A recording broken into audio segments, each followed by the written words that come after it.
Shalom, jumpa lagi dengan Renungan Kristen Daniel Story. Kali ini kita akan membahas mengenai hidup yang berkelimpahan. Saya mohon untuk Bapak, Ibu, Saudara semua dapat menyimak video ini sampai habis agar tidak gagal paham. Saya awali dengan satu pernyataan bahwa hidup orang Kristen yang sungguh-sungguh adalah hidup yang melimpah dengan berkat. Saya ulangi saudara, hidup orang Kristen yang sungguh-sungguh adalah hidup yang melimpah dengan berkat. Apakah itu artinya kita harus kaya raya? Jika iya, maka harus seberapa kaya rayanya kita? Atau itu artinya kita harus selalu sehat senantiasa saudara? Jika iya, maka harus seberapa sehatnya kita saudara? Atau berkat apa yang pasti melimpah tersebut saudara? Kita buka di Yohanes 10 ayat yang ke-10 saya bacakan. Pencuri datang hanya untuk mencuri dan membunuh dan membinasakan. Aku datang supaya mereka mempunyai hidup dan mempunyainya dalam segala kelimpahan. Tuhan Yesus datang agar kita mempunyai hidup. Pertanyaannya saudara, secara fisik apakah tanpa Yesus orang tidak bisa hidup saudara? Tentu kehidupan secara fisik ini akan terus berjalan tanpa kedatangan Yesus saudara. Untuk manusia bisa hidup secara fisik, manusia butuh oksigen, butuh makan, minum, dan sebagainya saudara. Tanpa oksigen, makan, minum, dan hal-hal vital lainnya, maka manusia tidak bisa hidup saudara. Jadi jelas hidup yang Alkitab maksud adalah hidup secara rohani dan bukan sekedar membahas masalah jasmani semata saudara. Jadi jika hidup yang dimaksud adalah hidup secara rohani, maka Yohanes 10 ayat 10 tadi saudara pastilah juga membahas kelimpahan juga secara rohani. Karena jika kelimpahan artinya adalah kaya raya atau sehat fisiknya, maka tidak perlu Yesus untuk seseorang bisa kaya raya maupun sehat saudara. Jadi seperti di awal saya katakan, hidup orang Kristen yang sungguh-sungguh adalah hidup yang melimpah dengan berkat. Berkat yang bagaimana saudara? Apakah orang Kristen haruslah mempunyai harta yang melimpah? Harus selalu sehat? Hidupnya harus selalu tanpa masalah? Atau apakah orang Kristen yang hidupnya miskin, sakit-sakitan, atau hidupnya menderita artinya orang Kristen tersebut tidak diberkati saudara? Untuk menjawab hal itu, maka harus jelas apakah yang dimaksud dengan berkat yang terbesar dan melimpah tersebut saudara. Jawabannya adalah keselamatan alias hidup yang kekal saudara. Keselamatan adalah berkat terbesar yang kita terima saudara, hanya karena kasih karunia semata. Saya dan saudara tidak pantas menerima keselamatan karena kita adalah orang-orang yang berdosa saudara. Tapi kita tetap diberi juga saudara. Keselamatan tersebut sangat berlimpah-limpah karena bukan hanya untuk sehari dua hari saudara, bahkan bukan untuk setahun dua tahun, melainkan untuk selama-lamanya alias kekal saudara. Jadi saya mau tegaskan saya dan saudara diberkati bukan dilihat dari seberapa banyak harta kita, bukan dari seberapa sehat kita, bukan dari sedikitnya masalah yang kita alami. Jangan sesat saudara dengan mengaitkan kelimpahan hanya pada materi semata. Kalau saudara kaya raya, punya rumah, apartemen, atau mungkin mobil lebih dari satu dan sebagainya, maka artinya hidup saudara adalah hidup yang menggenapi Yohanes 10 ayat 10 tadi. Apakah benar demikian saudara? Atau jika hidup saudara tidak punya penyakit secara jasmani, saudara sehat-sehat saja, maka artinya saudara sudah menggenapi Yohanes 10 ayat 10 tadi. Apakah seperti itu saudara? Atau jika hidup saudara baik-baik saja dan tidak mempunyai masalah, artinya saudara sudah menggenapi Yohanes 10 ayat 10 tadi saudara. Benar demikian saudara? Bukan itu saudara hidup berkelimpahan yang firman Tuhan maksud saudara. Jadi sangat banyak contoh di Alkitab di mana anak Tuhan hidupnya Tuhan izinkan penuh dengan masalah dan penderitaan saudara. Kita lihat pada kisah Paulus saudara. Jadi tahukah saudara bahwa Paulus pernah mengalami putus asa akan hidupnya dan mengalami banyak penderitaan?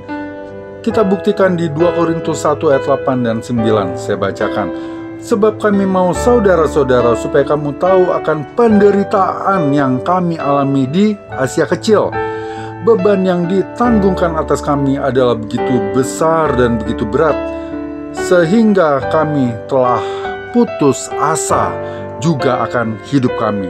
Bahkan kami merasa seolah-olah kami telah dijatuhi hukuman mati. Tetapi hal itu terjadi supaya kami jangan menaruh kepercayaan pada diri kami sendiri, tetapi hanya kepada Allah yang membangkitkan orang-orang mati. Jika kita baca dari ayat-ayat sebelumnya, malah juga bicara mengenai penderitaan, saudara. Asia Kecil yang Paulus tulis adalah wilayah di mana terdapat 7 jemaat, yaitu Efesus, Pergamus, Sardis, Tiatira, Smyrna, Laodikia, dan Philadelphia. Artinya Paulus mengalami penderitaan bukan karena kesalahan sendiri, saudara, melainkan dalam rangka pelayanan. Tahukah juga saudara bahwa Paulus mengalami sakit penyakit atau kelemahan fisik? Kita buka di 2 Korintus 4 ayat 16 dan 17.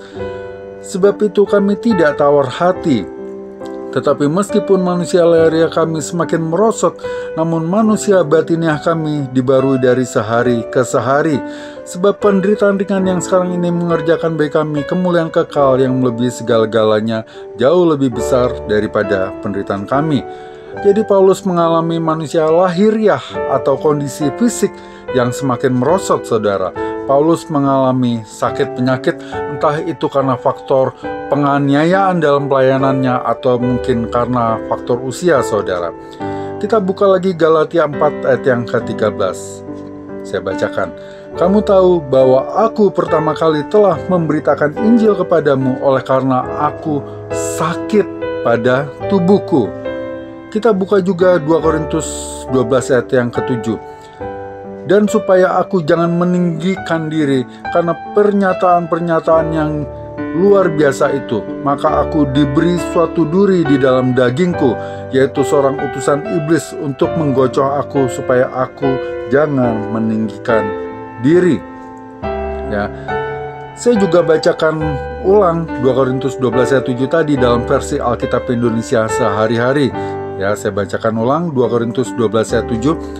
Tetapi supaya saya jangan terlalu sombong, karena penglihatan-penglihatan yang luar biasa itu, saya diberikan semacam penyakit pada tubuh saya, yang merupakan alat iblis. Penyakit itu diberikan untuk memukul saya, supaya saya tidak menjadi sombong. Ya. Jadi saat keadaan ekonomi atau kesehatanmu mungkin terlihat buruk, tetap ada berkat pemeliharaan Tuhan atasmu. Kita buktikan, kita baca di 1 Petrus 5 ayat 7. Serahkanlah segala kekhawatiranmu kepadanya, sebab Ia yang memelihara kamu. Ya.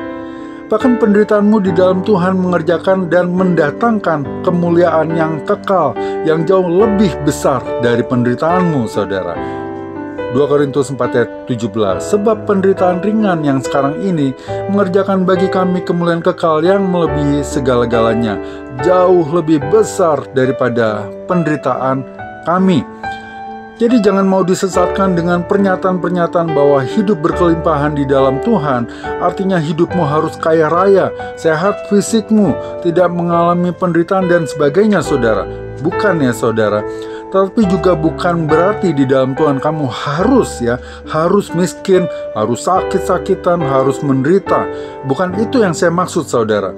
Tapi juga jika engkau miskin, jika engkau sakit, jika engkau dalam masalah, maka tetap ada penyertaan dan pemeliharaan Tuhan atas hidupmu, saudara.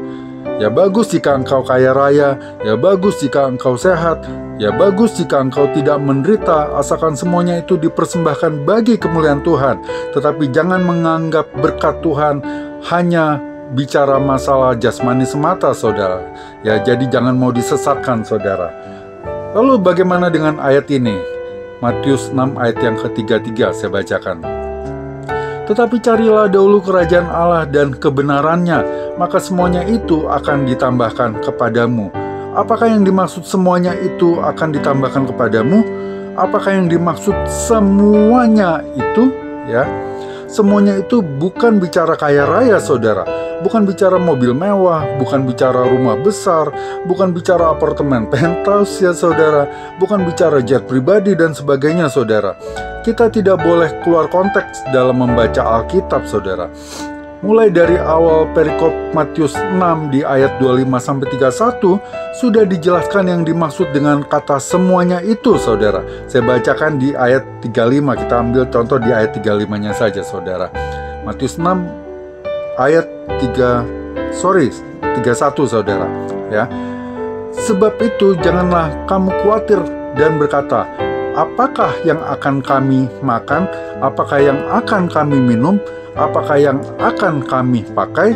Ya, jadi jelas kata semuanya itu adalah makan, minum, dan pakai.